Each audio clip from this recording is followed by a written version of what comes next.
past year has brought some reforms to making the sector of public safety more accountable and more inclusive, along with changes involving the Boston Police Department. There's also a new cadet program recently approved for the Boston Fire Department. This results from state legislation filed in 2019 by Mayor Walsh and later signed by Governor Baker. We'd like to welcome the measure's chief sponsor and the leader of the Boston delegation in the House, the state representative from Roxbury, China Tyler. Thank you very much for being with us, Representative. Thank you so much for having me, Chris, and I'm so glad to see you again. How you been? Yes, good to see you and Happy New Year. Happy New Year. Happy New Year. This is going to be a great year. Well, Representative, I think one of the things that's interesting about what's going on with the fire department is that we certainly see how it's at least a parallel to what's going on with the police, but this is actually something that dates from 2019. So take us back a little bit. What was the state of things that this measure, this cadet program, was supposed to change? Yeah, so actually this was a home rule petition that I took on from the council and Mayor Walsh. And obviously to be able to authorize a program like such, you need authorization from the state legislature, which is the reason why it has to go through this process.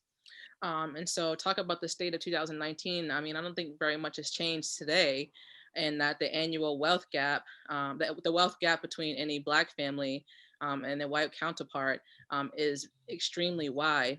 So, for example, the average annual net income of a white family, for example, here in the city of Boston, is almost $250,000, as opposed to a Black family is almost close to zero, $8 to be exact, and that's unacceptable.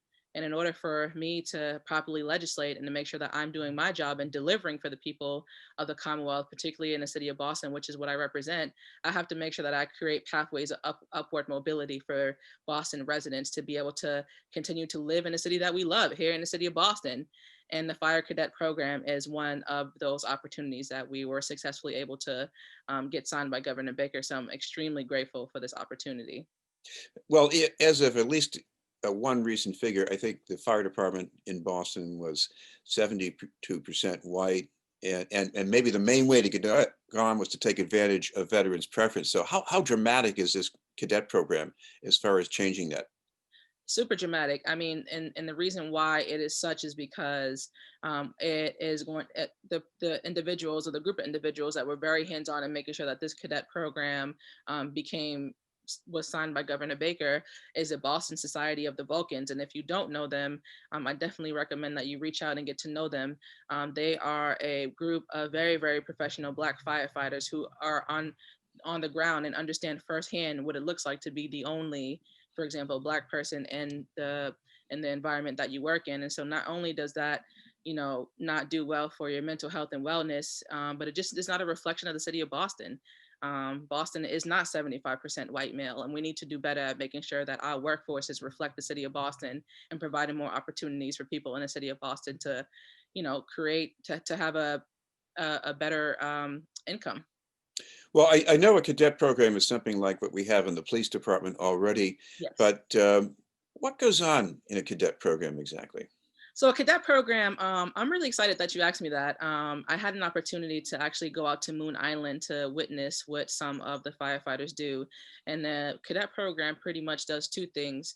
It makes sure that you can actually pass the written test, which is like an academic component of the test. And it also has a physical component of the test. So they make sure that you're healthy and well enough and that you can physically display that you're able to serve on the fire force. And so the cadet program kind of serve as a soft landing for that to get you all the soft skills that you need, both academically and physically, to then be able to gear up to take the test and then hopefully pass the test and then get onto the fire department. Cadet program to me also sounds like a mentoring opportunity, isn't it? Absolutely, yes. And not oftentimes do folks, particularly Black people and people of color, have that opportunity. So, for example, when I came into the legislature, there are very, very few women of color in the legislature. And then for a while there, I was the only Black woman after Senator Dosina Forey left for a while. So, mentorship as far as your peers is very far and few. And that's the same for every industry, lawyers, judges, doctors. there just aren't that very many people of color in these fields, in these very prestigious fields, and we have to be able to change that around. And so mentorship is a huge part of that, is because you need to be able to also have soft skills to be able to excel in these fields as well. And mentorship would provide that for our future cadets. Now, when you say soft skills, firefighting is about the technology of fire suppression. I get that, but it's also about dealing with people in a crisis. Right, right. And it's not very easy to be able to do that, particularly when you have, when you're dealing with people who have been traditionally marginalized by every aspect of life. You have to have those soft skills to be able to have a positive relationship with folks. Our authority, including our firefighters, we don't oftentimes people of color don't have a positive relationship with authority, or it's a very, very tenuous one, I would say. And so we have to do whatever we can to make sure that those opportunities are fair, and that those opportunities for people of color are well received.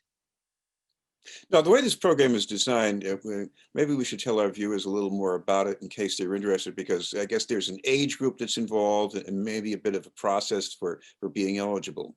Yes. So on a minimal level, you have to be at least 18 years old and have to have your high school diploma and or GED, of course, be a U.S. citizen and or have your citizenship here in the U.S. But the state legislation actually authorizes the city of Boston to create the cadet program. And so we're not really in a micromanaging phase of doing things. That's not how we do things on a state level. We allow for the city of Boston to actually create the infrastructure as to how the cadet program is going to actually look. We just authorize them to be able to do it. And so more TBD on that, on how the actual infrastructure of the cadet program would look. But I did want to stop and pause and give a shout out to Captain Darrell Higginbottom, who is the president of the Vulcan Society. And I do hope that he will continue to play a huge role in how this cadet program is implemented. I know this is about opportunities for people who live in the city, but I'm also thinking about the cross section of people who work in public safety, because um, currently it's easier for people who have not grown up in Boston and or lived here for very long to get on the force, whether it's the fire or the police. But having more people who really had grown up in the city, what difference does that make for the kind of service they provide to people in Boston? Well, I mean, we are welcoming to anyone who wants to come here and live and have Boston as their home. So I would say that on that piece. But to grow up in a city and to be here all your life and to not have an opportunity to get into a career path and then go and upward mobility in that career path is really, really disheartening for Boston residents. And I can tell you that a lot of Boston residents do feel like that, and we have to put an end to that to make sure that folks can afford to actually stay and live in the city and also feel accepted too. So a lot of work has to be done around making sure that Boston residents feel accepted in our own city. A lot of folks are leaving. There's a lot of talk around gentrification, and all these variables kind of contribute to that. So we're trying to do what we can to make sure that Boston is a place for all, particularly folks that grew up here. Well, looking back over the past year, you've also worked on measures to reform police accountability and also make the police department more inclusive. Anything in particular you'd like to point to as an achievement in that?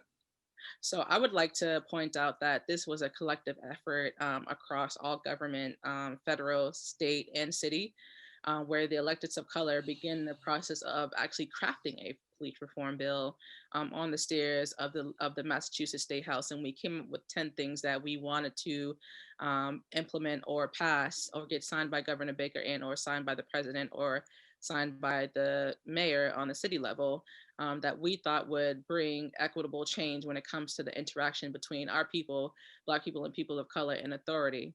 And four of those things were things that were part of the state legislature. And I can proudly say today that in collaboration with the Black and Latino Caucus led by Chairman Gonzalez from Springfield, we delivered all four of those demands that we had on during that day. And the thing that I feel like I'm most proud about, I'm actually proud that we delivered, because oftentimes you have legislators and you have folks say, hey, we promised this or we advocating for this, but they oftentimes don't tell you that we've delivered this for you. And that's very, very important to know that we are delivering for you at the state legislature. But I think that's something that, aside from those four things that I'm particularly most proud about, is that the police reform bill is actually very extensive. And the reason, one of the things that I would kind of pinpoint on would be that it included correctional officers in this conversation of police. Correctional officers are an extension. They are police officers as they do enforce the law within our prisons. And our correctional officers need to also to be held accountable as to how they're treating our inmates behind walls. The Department of Corrections in general has a lot of issues. They do a lot of good things, but for the most part, majority of the time, it's not the best society, and it doesn't allow for folks to be rehabilitated and come back home on a good foot. And we have a lot of work to do in that aspect. And so I'm looking forward to starting up this year, making sure that our Department of Corrections is a place of rehabilitation. I know that what's also going on here is that this is going to be combined with new safeguards in the city, new forms of accountability in Boston. Um, is there any redundancy there, or you see that this is something that we have to have on both fronts? Yes, we have to have on all fronts, on a federal level, state level, and a city level. It's very, very important, and they all will run parallel, and it's something that we absolutely need. I know in Boston, one of the things that seems to be really key is that there needs to be an outside ability to gather information, to issue subpoenas and make sure they get the whole story. How important is that? It's super important. You mean around the independent body aspect Y- of the police uh, reform? The, Yes. the So review, yes. yeah, the review board. And so honestly, you can't ask a body of people to investigate themselves. It just doesn't make sense. And that's what creates a lot of the tension when it comes to actually allowing for folks to have a impartial or allow them to have the ability to be able to have fair access to a trial due process.